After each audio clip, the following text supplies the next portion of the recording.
예수께서 빌립보 가이사랴 지방에 이르러 제자들에게 물어 이르시되 사람들이 인자를 누구라 하느냐? 이르되 더러는 세례 요한, 더러는 엘리야, 어떤 이는 예레미야나 선지자 중에 하나라 하나이다. 이르시되 너희는 나를 누구라 하느냐?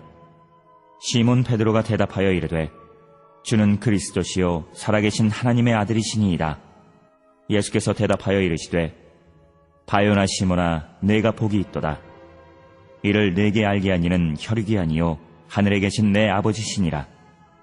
또 내가 내게 이르노니 너는 베드로라. 내가 이 반석 위에 내 교회를 세우리니 음부의 권세가 이기지 못하리라.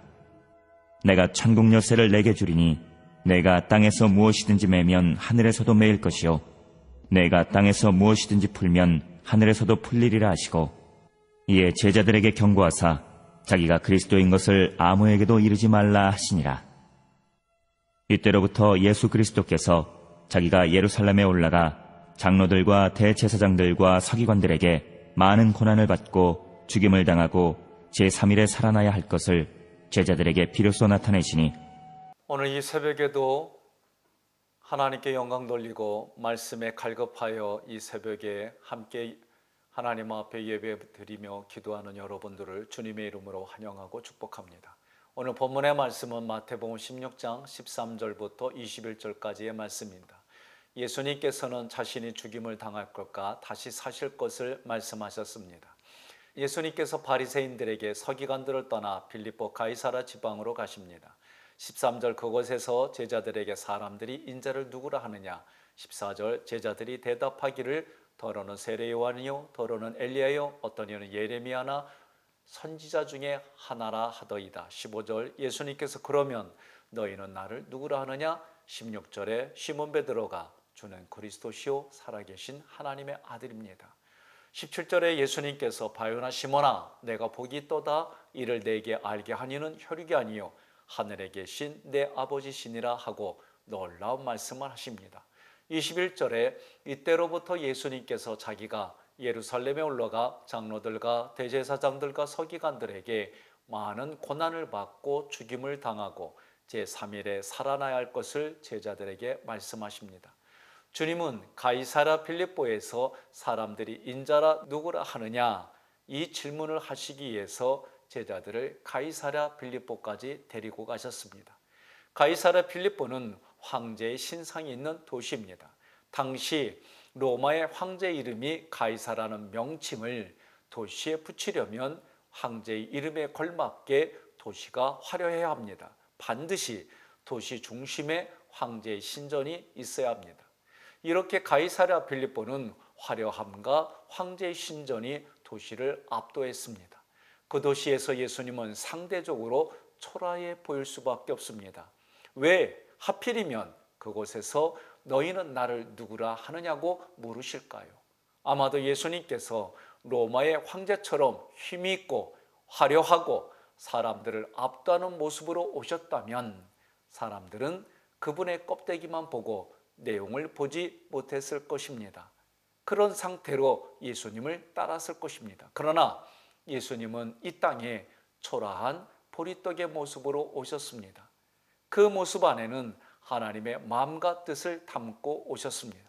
겉모습의 껍데기를 보지 않고 내용을 보는 사람들의 눈에만 예수님께서 예수 그리스도가 길이요 진리요 생명으로 보여집니다. 예수님은 황제의 신상 있는 가이사랴 빌립보에서 너희는 나를 누구라 하느냐고 물으셨습니다. 이 모습은 우리도 각자 자신에게 한 가지 질문을 꼭 해야 합니다. 주님께서 너는 나를 누구라 하느냐고 물으신다면 우리는 이렇게 대답해야 됩니다. 예수님은 하나님의 마음과 뜻을 담고 오신 분입니다. 예수님의 말씀을 듣고 깨닫는 것이 영이요 생명입니다. 이 사실을 아는 사람들만 주는 그리스도시요 하나님의 아들입니다 라고 고백할 수 있어야 합니다. 그러나 껍질과 외적인 화려함만을 추구하는 사람들의 눈에는 초라한 보리떡에 불과하고 촌스러운 나사렛 사람에 불과했습니다. 예수님을 어떤 분으로 알고 고백하느냐 하는 것은 그 사람의 생사가 걸려있는 고백입니다. 그래서 로마서 10장에서 말씀하십니다.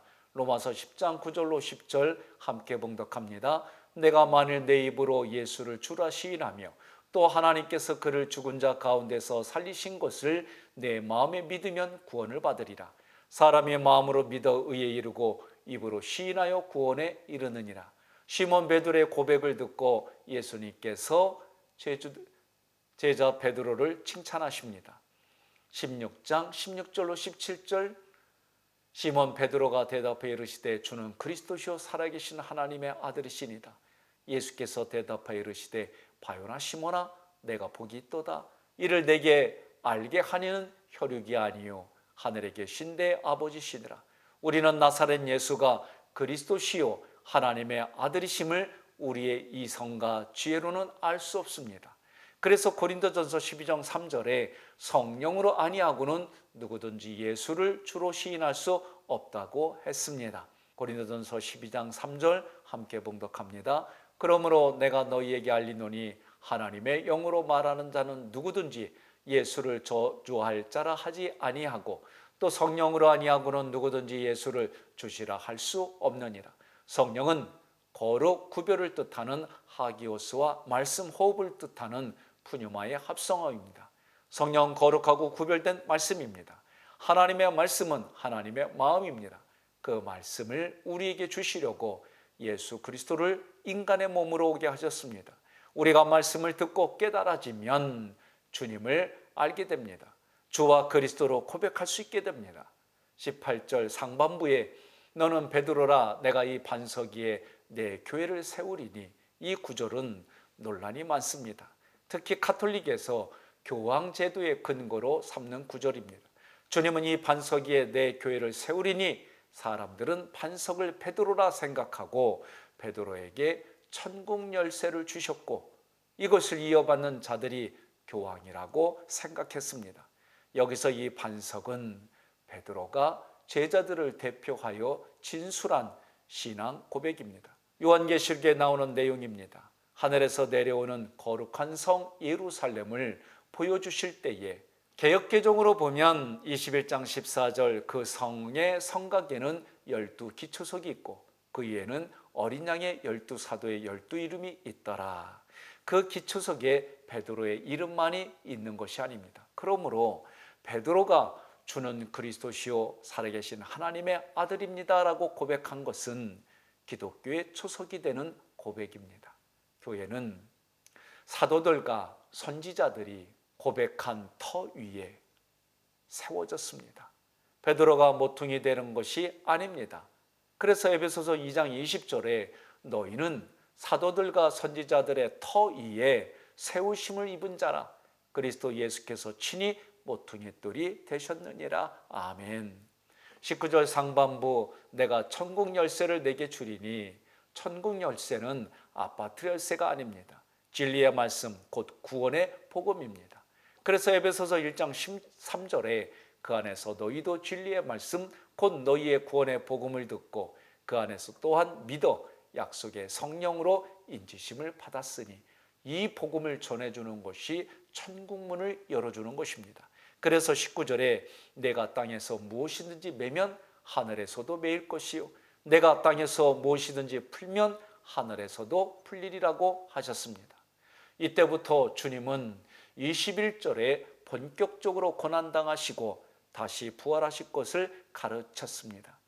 마태복음 16장 21절에 이때로부터 예수 그리스도께서 자기가 예루살렘에 올라가 장로들과 대제사장들과 서기관들에게 많은 고난을 받고 죽임을 당하고 제3일에 살아나야 할 것을 제자들에게 비로소 나타내시니 아멘. 일찍이 주님은 인간들의 죄와 저주가 되어서 죽으셔야 할 것을 아셨습니다. 자신이 죽어야만 깨달아지는 말씀을 위해 홀로 움직이셨습니다. 그리고 그 죽음으로 깨달아진 말씀을 마음에 간직한 이들마다 예수 그리스도와 연합하게 될 것을 아셨습니다. 그래서 제자들이 감당치 못할 것을 아셨기에 드러내놓고 말씀하지 못하셨습니다. 분명한 것은 예수님이 죽으셔야 성령님이 오십니다. 이는 예수님이 죽으셔야 비로소 말씀을 듣고 깨달음으로 그리스도와 연합하여 함께 부활하게 됩니다. 여러분, 대부분의 교회가 지난주에 부활절 주일로 드렸습니다. 여러분과 저는 마지막 주에 부활주일로 드립니다. 그 이유는 모든 예배가, 주일에 드리는 모든 예배가 다시 그 시간에 드려지는 결정을 하고 예배의 부활을 서로 만끽하고 싶어서, 또 서로 그 부활하신 예수 그리스도를 마음껏 고백하고 싶어서 저희들이 26일로 날짜를 좀 옮겼습니다. 고난주간을 다 겪었고 해야 될 일이지만 코로나 바이러스 감염증으로 인해서 이런 일들을 부득불 진행했습니다. 여러분이 새벽에도 부활하신 예수 그리스도, 이미 부활하신 예수 그리스도가 여러분과 저의 그리스도이고 구세주입니다. 주는 그리스도시요 살아계신 하나님의 아들입니다. 이 고백이 우리의 고백이 되기를 바라고, 매일매일의 삶에 여러분과 저를 통해서 하나님의 모든 것이 흘러가는 통로가 되기를 간절히 소망합니다. 기도하겠습니다. 인생의 생사복을 주관하신 여호와 하나님 아버지, 어렵고 힘든 이 시대에 주의 말씀이 저희들 안에 흘러 넘치게 해주셔서 감사드립니다.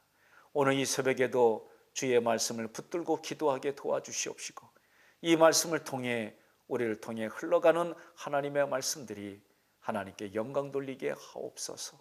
오늘도 손을 대고 발걸음 옮기는 이 모든 것에 주의 은혜가 흘러가게 하여 주옵시고, 이제 마지막 때에 강한 믿음을 주셔서 어렵고 힘든 모든 난관들을 이기고 나아가게 하여 주옵소서. 아픈 자에게는 치료가 넘치게 하여 주시고, 마음이 갈급한 자에게는 말씀으로 말씀의 생수가 그들의 갈급한 모든 것을 채워주게 하여 주옵소서. 먹을 것이 힘들어 고통당하는 이들, 일한 대로 먹고 마실 수 있도록 건강의 복을 주시옵소서. 나라와 나라가 세계 곳곳에 어렵고 힘들어지는 이 모든 것들이 주의 은혜로 바르게 세워지게 하옵소서. 모든 걸 주님께 위탁드립니다. 오늘 이 새벽에도 갈급한 심령으로 나온 모든 성도들 마음판에 하나님의 은혜가 흘러넘쳐 치료와 임재의 기쁨과 천국에 대한 소망과 부활의 신앙이 늘 넘치는 주의 자녀들 삶의 자리가 되게 하옵소서. 이제는 우리 주 예수 그리스도의 은혜와 하나님의 크신 사랑과 성령님의 감화 감동 역사하심이 오늘 이 새벽에 하나님 앞에 부르짖고 기도하는 모든 성도들의 삶의 자리 위에 이제로부터 영원토록 함께할지어다. 아멘.